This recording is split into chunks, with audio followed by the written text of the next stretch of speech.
Welcome to the Ultimate 180, the podcast for hardworking people like you who are ready to break free from exhaustion and create a life that actually feels good. Let's ditch the fear, relieve the stress, and start changing your life one simple degree at a time. Hey, it's Christina Walker, and welcome back to the Ultimate 180, where we flip what you think you know upside down so you can finally create a life you actually want to live. So right now, you might feel stuck doing something you didn't plan. Maybe even something you never even wanted. Like a job you can't leave, a business you once loved but now completely drains you. Some sort of commitment that's once made sense but really doesn't anymore. Anything like that. And you start to wonder, how did I get here? And how am I going to get back to me? Today's episode, we are talking about how to stay focused on your dream, even when you're living a life that doesn't match it yet. So before we dive in, just going to ask a quick favor. If this episode sparks something inside you, hope, clarity, or even just a little nudge to think differently, tap that follow button. It helps you stay plugged in, and it helps someone else who needs this find this message too. And if there's something that really hits home today, don't keep it to yourself. Screenshot this episode, share it on social, tag me with your biggest takeaway. I love seeing what lands for you, and it inspires me to do more. So, want to go deeper? Grab my free Stop Working So Hard workbook and join my VIP community. We are doing life-changing work together, and you don't have to do this alone. All the links are in the show notes. So let's get started as we navigate change one degree at a time. Let's do this. Feeling off course doesn't mean you've failed. It means you're in the in-between. But this in-between won't last forever unless you treat it like it will. So let's talk about how to survive it and how to use this time to build what's next.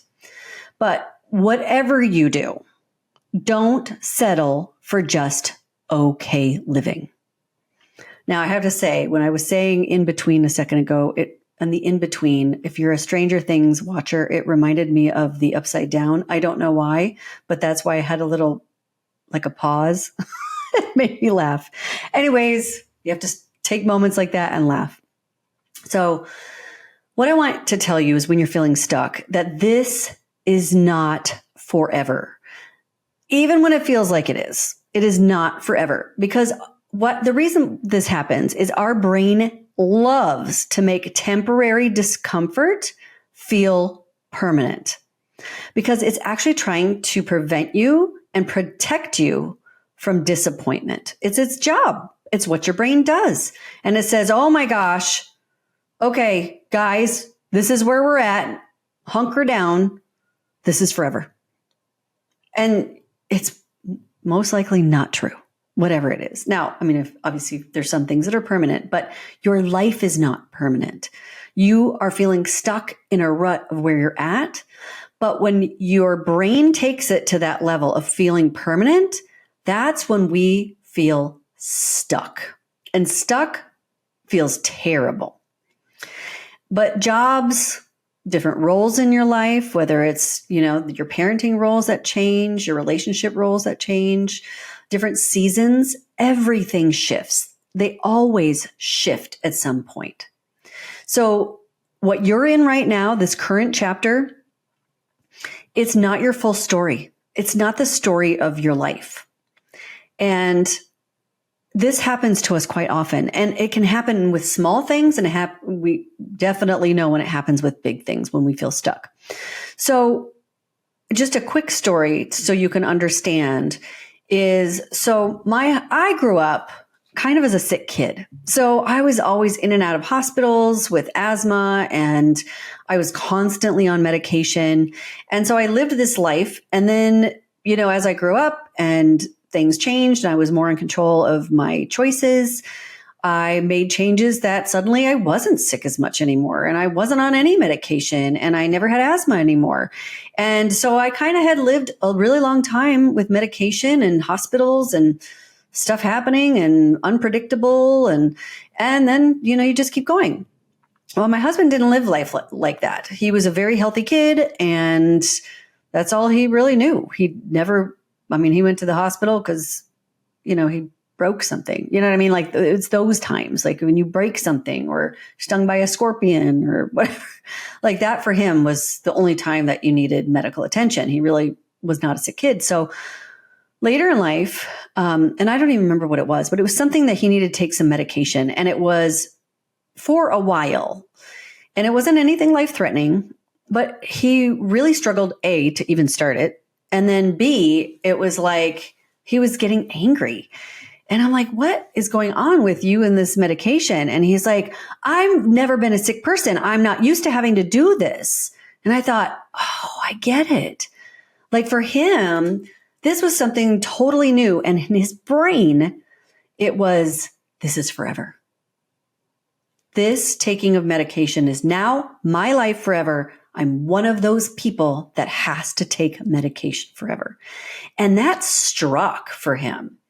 Can you imagine? Like, for him, it was really like, if you lost a limb, right? This is me forever.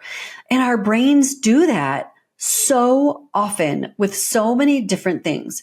Anybody who's ever had a kid, in those moments where you're getting no sleep and life is upside down, it really feels like it's going to be forever. And I remember another mother friend of mine saying her dad's best advice to her when she was going through it was, this too shall pass, right? This too shall pass.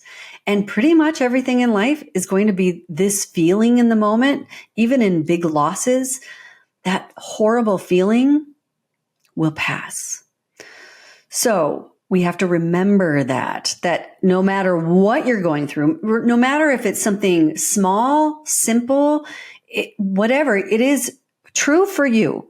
So don't judge yourself whether it's small or big. It's just true for you. You're feeling stuck. It's just you have to remind yourself that this is just right now. This is not the end of your dreams. This is not the end of your life the way maybe you saw it. Maybe there is something even better out there for you. So we have to stop our brains and just say for a minute, hey, brain, thank you, but this is not forever. This is just right now. It's just right now.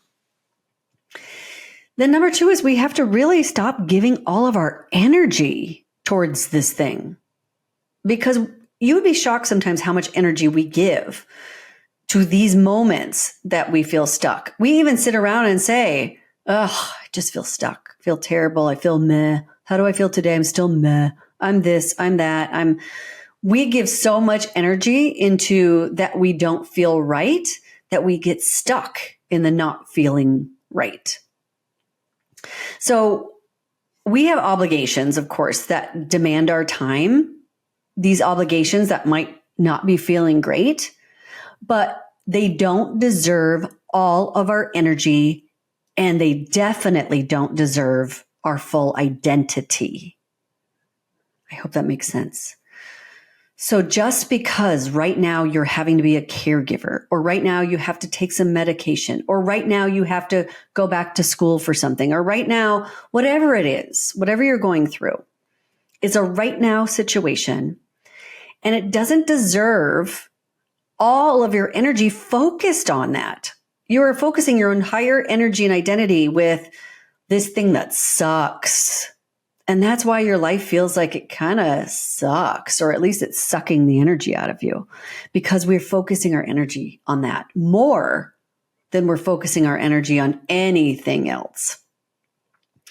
So no matter what you're going through, even the middle of survival, right? Let's say you've lost a job, you don't know where the next meal is coming from, you need to protect your kids and your family.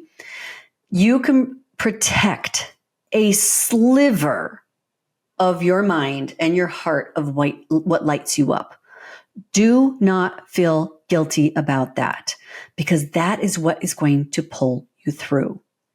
You have to find that little sliver of you the spark of like, oh yeah, that's right. This is not forever. And when this is over, the first thing I'm going to do is what? Are you going to go out to a nice dinner and have a steak and a nice cab? Are you going to go play golf? Are you going to go buy yourself a new dress?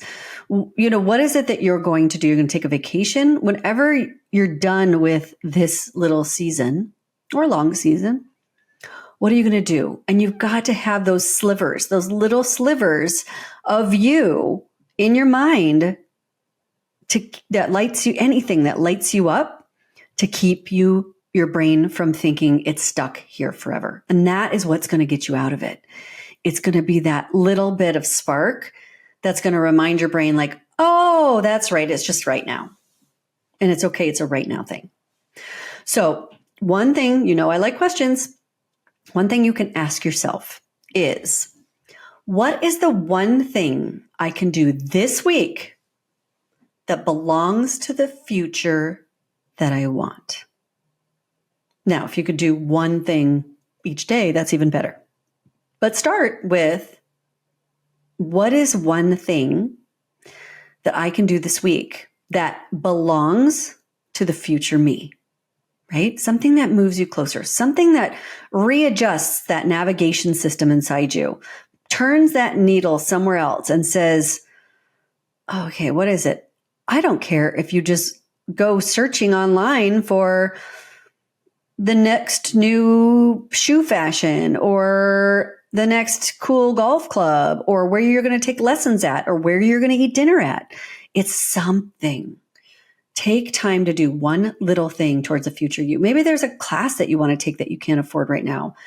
Research it. Start talking to people about it. See if anybody else has heard anything about it. Start getting the energy behind that future you. So your way out of this, it all starts with perspective. Because when you believe that this is forever, when you're sitting in that feeling of this is forever, your creativity and your motivation completely shut down. And I'm sure you've heard me say, your beliefs create reality. So if you believe that this season will be short, it'll be shorter than you think. If you believe this season is forever, well, you might just create that. So when you realize that this is just for now, you create space for your dream, for a plan and a shift, even while you're still stuck. Even while you're still stuck, you create space for that. And progress really isn't about leaving everything overnight. I know so many people, when we think of change, it's like, okay, we're going to change. And suddenly, I'm going to wake up and I'm not going to feel stuck anymore. That's not how it works. And I think that's what gets us frustrated and even more stuck, is because it goes in waves. It's like a roller coaster, right? It's going to go up and down and up and down. And when we realize that it's just progress. It's not about changing things overnight. It's about remembering who we are. Who are you? Who are you? And giving that person just enough fuel to keep going. Just remembering that spark inside you. Something to hold on to. One little tiny degree. Just because you're stuck somewhere you don't want to be doesn't mean you have to give up on where you're going. So stop treating this moment like it's forever. It is a season, a setup, a temporary chapter. But if you let it steal your energy, your hope, your identity, that's how it becomes permanent. And we don't want that for you. Hold space for your dream, even if it's just 5 minutes a day. This is your lifeline. This is your way out. And this is how you are going to build the future you actually want, while surviving the one you didn't choose. So thank you so much for joining me today. If this episode hit home for you, tap that follow button and tag me with your biggest takeaway, please. And if you want to dive deeper, then let's discover what's ultimately possible for you. Go grab my free workbook and join the VIP group at the links below or at ultimate180.com. You'll find all my episodes there or on Apple, Spotify, or wherever you listen to your shows.